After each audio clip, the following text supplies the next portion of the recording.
I've really wanted to spend a part of this week talking about the big themes in the Bible. Last week we talked a lot about covenant and how wide God's covenant is, and during the later part of that week we talked about who God loves and how wide that love is. Those are big themes in the Bible. They're really big.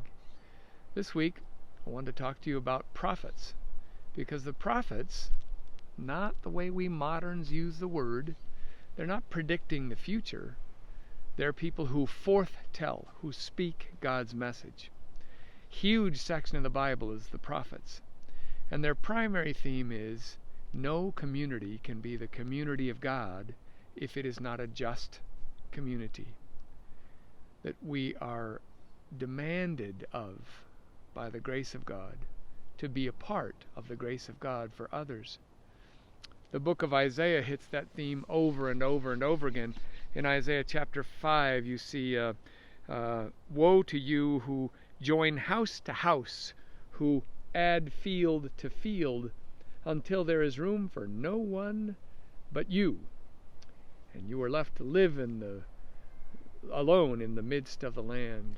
Or the concluding part of that section, woe to you who are heroes in drinking wine and valiant in mixing drink, who acquit the guilty for a bribe and deprive the innocent of their rights.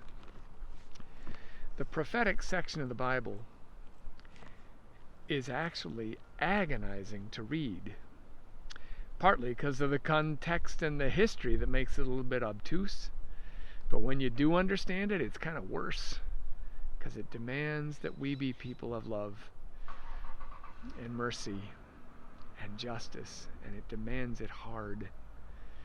So stick with it. We both have a job. You and me. We are love first.